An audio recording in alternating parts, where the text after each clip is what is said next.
Le Bitcoin fait de plus en plus parler de lui, on l'a vu, il a explosé en 2020. En 2021, il est encore en train de se construire de la même manière, il est toujours sur une très belle tendance haussière.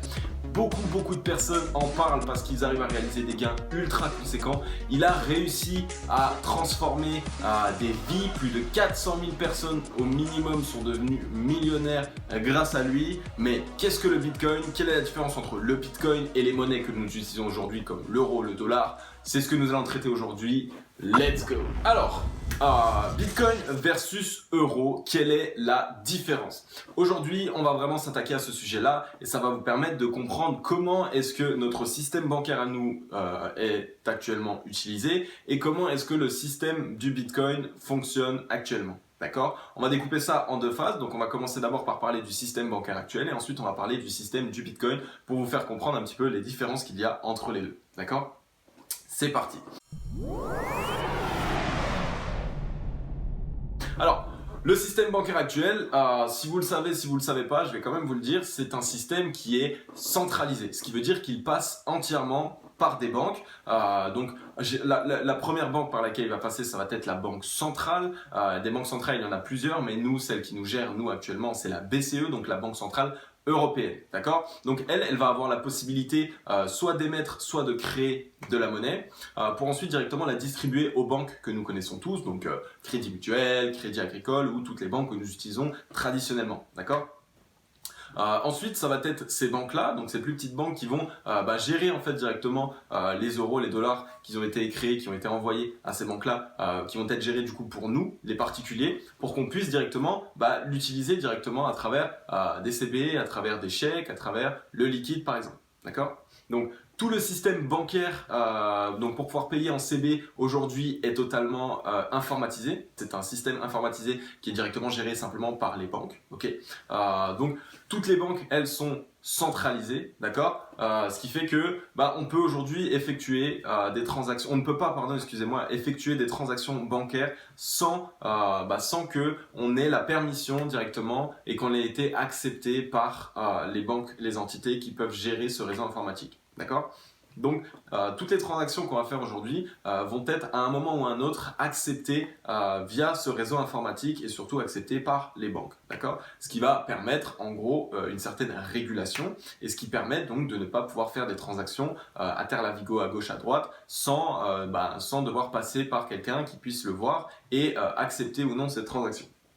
Le seul moyen que l'on a aujourd'hui pour pouvoir du coup faire des transactions sans que l'on sache directement ou sans devoir demander la permission, c'est le liquide. Donc vous le savez, on peut faire des transactions en liquide sans que personne ne le saura. Si demain je donne 10 euros à ma mère, personne ne va le savoir. Mais comme vous le savez, il y a de plus en plus de débats qui parlent et qui tournent autour du liquide pour dire que le liquide va sans doute être totalement enlevé de la circulation simplement parce que ça permet de payer, de réaliser des transactions sans que l'État soit au courant, etc. On n'est pas là pour entrer dans le débat si on est pour ou contre à ce niveau-là, mais bon, faut que vous le sachiez. Donc aujourd'hui, la seule possibilité de pouvoir payer sans être directement enregistré sur le réseau, ça va être les transactions liquides, mais elles sont en train d'être totalement annihilées. D'accord? Tout ce système bancaire, il nous offre un moyen de paiement que nous connaissons et que nous utilisons tous, mais ils sont coûteux en termes de frais. Donc, quand on paye en carte bancaire, on a des frais. Quand on doit réaliser des transactions d'une somme assez importante, on paye des frais qui sont en plus de ça très colossaux. Donc, si on doit les envoyer d'un compte à un autre. Et en plus de ça, si par exemple on souhaite faire une transaction d'un compte euro à un compte US, donc à un compte dollar, eh bien on a encore des frais qui s'additionnent à ça, cumulés, au fur et à mesure, on avance, il y a de plus en plus de frais et ça commence à faire quand même quelque chose d'assez important, d'accord? Ensuite, si une crise survient, par exemple le Covid-19, il faut savoir que la Banque centrale européenne ou toutes les banques centrales en général ont la capacité de créer et d'injecter de nouveau de la nouvelle monnaie directement sur le marché, sur l'économie pour faire en sorte de renflouer les caisses et surtout pour faire en sorte que nous ne plongions pas plus profondément que ce que nous faisons déjà actuellement. D'accord? Donc ça, il faut le savoir, il y a eu des plans de relance qui ont été réalisés, que ce soit par la Banque centrale européenne ou par la Fed. Donc la Fed, c'est simplement la banque centrale, mais en Amérique. à coût de milliers de milliards d'euros ou de dollars qui ont été réinjectés dans l'économie. C'est la raison pour laquelle aujourd'hui on ne voit peut-être pas encore toutes les conséquences économiques que va avoir ou qu'a pu avoir le Covid-19 par rapport avec le confinement, le fait qu'il y ait beaucoup de personnes qui n'ont plus pu travailler, etc. etc. Pour l'instant, on ne peut pas encore voir forcément le réel impact que cela aura sur notre économie, simplement parce que on est un petit peu sur un espèce de nuage de billets qui ont été fraîchement imprimés on est à deux doigts en fait de passer à travers ce nuage de billets pour revenir sur la terre ferme et comprendre qu'en réalité, on n'est pas du tout la tête dans les nuages comme ça. On est vraiment sur quelque chose qui est très compliqué, qui va avoir des répercussions qui vont être très importantes. Mais bon, ce n'est pas le sujet de cette vidéo, d'accord? Donc tout ça pour dire, voilà, vous l'avez compris, les banques centrales ont la capacité de créer et d'émettre de la monnaie, surtout lorsqu'il y a des crises. Ils peuvent utiliser des plans de relance comme cela pour imprimer un maximum d'argent pour faire en sorte de ne pas plonger l'économie dans le chaos.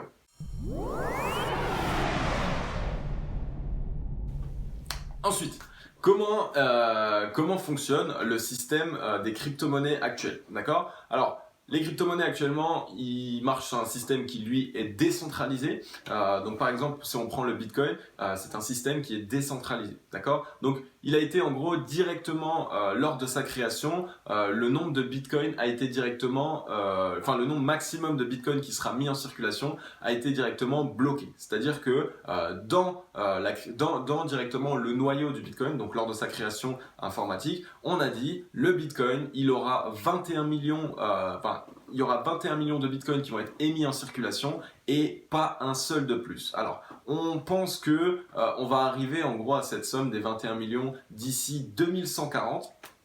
Et après cette date-là, on n'aura plus un seul Bitcoin qui va être émis en circulation. Alors, on dit 21 millions, ce ne sera pas un seul de plus, ça c'est sûr et certain, mais au lieu d'en avoir 21 millions, il va y en avoir moins. Simplement parce qu'il y a beaucoup de personnes qui aujourd'hui ont des portefeuilles crypto-monnaies, ont des adresses crypto-monnaies qui sont totalement perdues. Donc il y a sans doute des centaines, des milliers, voire des dizaines de milliers de Bitcoins qui ont été directement perdus.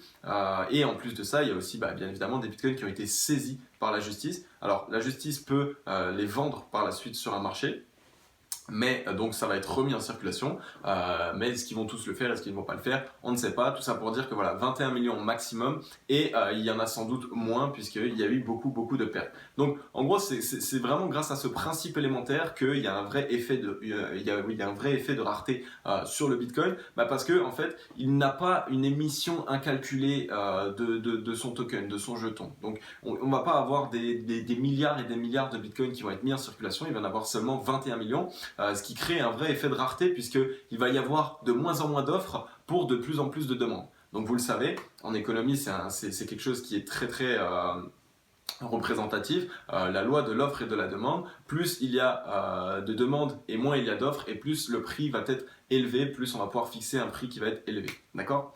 Donc à savoir que le prix de chaque crypto c'est simplement indexé en fonction justement de cette loi de l'offre et de la demande. Donc toutes les cryptos que vous voyez, son prix fluctue réellement par rapport à l'offre et la demande. Donc il y a les acheteurs, il y a les vendeurs, et s'il y a plus d'acheteurs que de vendeurs, le prix monte. S'il y a plus de vendeurs que d'acheteurs, le prix baisse, tout simplement. D'accord ?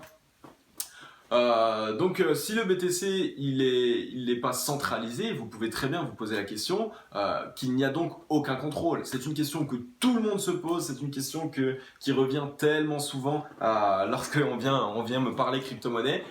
Et moi je vais y répondre aujourd'hui en vous disant bien non, pas du tout. Ok, le Bitcoin lui il est bien contrôlé par un réseau, et c'est un réseau qu'on appelle le réseau peer-to-peer, d'accord? Donc peer-to-peer qui vient de l'anglais simplement, qui veut dire personne à personne, d'accord? Donc en gros, ce réseau, lui, il va stocker toutes les transactions qui sont effectuées donc, par les acheteurs du Bitcoin.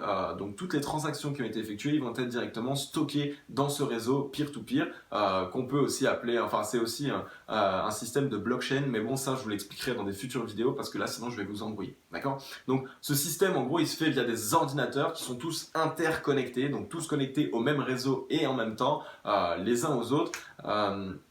On ne parle pas ici de 10 ou 100 ordinateurs, on parle vraiment d'une dizaine, voire de centaines de milliers d'ordinateurs qui sont tous connectés en même temps sur le même réseau, et ce qui permet de vraiment garantir une certaine fiabilité. D'accord? Donc, lorsqu'une transaction elle est effectuée, par exemple, Tom va envoyer du Bitcoin à Julie. Le réseau du Bitcoin, lui, qui vérifie les transactions, donc on peut ici parler de blockchain, mais bon, voilà, une fois de plus, on ne va pas rentrer dans le détail. Le réseau, en gros, il va représenter tous les ordinateurs qui sont connectés à ce réseau, ce qui veut dire que chacun de ces ordinateurs vérifie cette transaction et la stocke. Donc, tous les ordinateurs vont vérifier cette transaction, ils vont la valider et ils vont la stocker dans leur ordinateur. Ce qui veut dire que cette transaction a été validée et stockée dans des centaines de milliers d'ordinateurs. Ce qui veut dire que c'est infalsifiable en gros. Parce que si on voulait falsifier une transaction, il faudrait que la personne, le malfrat, la personne qui souhaite justement falsifier sa transaction,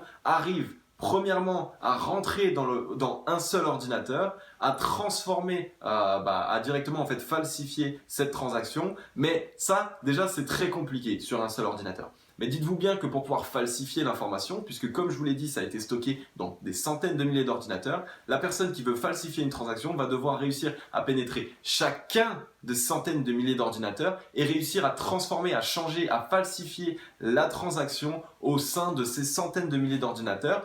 Tout ça en même temps.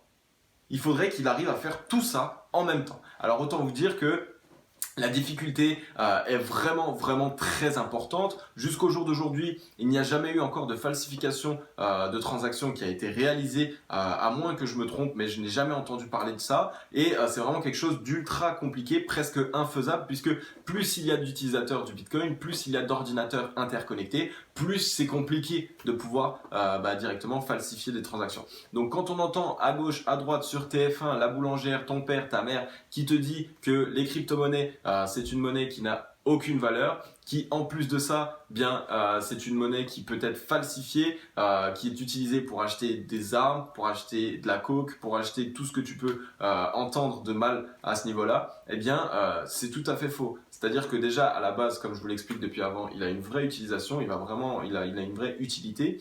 Et en plus de ça, chaque transaction qui vont être effectuées au sein du Bitcoin vont être enregistrées. Ce qui veut dire que si demain, tu souhaites acheter des armes avec du Bitcoin, on va pouvoir te retrouver, on va pouvoir te retracer. D'accord ? Bon. En gros, ce réseau d'ordinateurs, il va jouer le rôle de médiateur pour rendre en gros la falsification d'une transaction totalement impossible, puisque chacun de ces ordinateurs va stocker l'information de cette transaction dans son ordinateur, dans son disque dur, ce qui fait qu'il va vraiment y avoir ce rôle de médiateur entre les deux. D'accord ? Donc, on n'est pas sur une monnaie qui est intraçable, comme on aurait pu le dire, bien au contraire, puisque chacun, donc toi, moi ou n'importe quelle autre personne, la police, l'État ou quoi que ce soit, a la possibilité d'aller voir sur la blockchain du Bitcoin toutes les transactions qui ont été effectuées et qui sont effectuées, puisqu'elles sont toutes enregistrées sur le réseau, ce qui fait que il n'y a pas de blanchiment d'argent. De toute façon, même s'il pouvait y avoir du blanchiment d'argent, comme il y en a actuellement sur les réseaux bancaires traditionnels, l'État ou le gouvernement pourrait voir cette transaction et pourrait de toute façon voir en fait cette tentative de blanchiment d'argent. Donc on n'est pas du tout sur quelque chose qui est très opaque et qu'on n'arrive pas à voir. Bien au contraire, c'est plus une monnaie qui est très transparente, qui est très sécurisée et qui permet surtout d'avoir quasiment une garantie à 100% de ne pas pouvoir falsifier une transaction. D'accord ? Donc, n'oubliez pas ça, c'est que quand quelqu'un va venir vous parler du Bitcoin en vous disant que c'est une monnaie qui est très sombre, qui est utilisée sur le darknet, que vous pouvez acheter des armes, de la coke ou quoi que ce soit avec cette arme sans être vu par le gouvernement ou quoi que ce soit, c'est totalement faux. D'accord ? Dites-vous bien que cette personne ne s'y connaît absolument pas, ni même en crypto-monnaie, ni même sur le système du Bitcoin, puisque aujourd'hui, comme je vous l'ai dit, c'est plus une monnaie qui est totalement, qui est décentralisée, oui, mais qui est totalement transparente et qui est infalsifiable.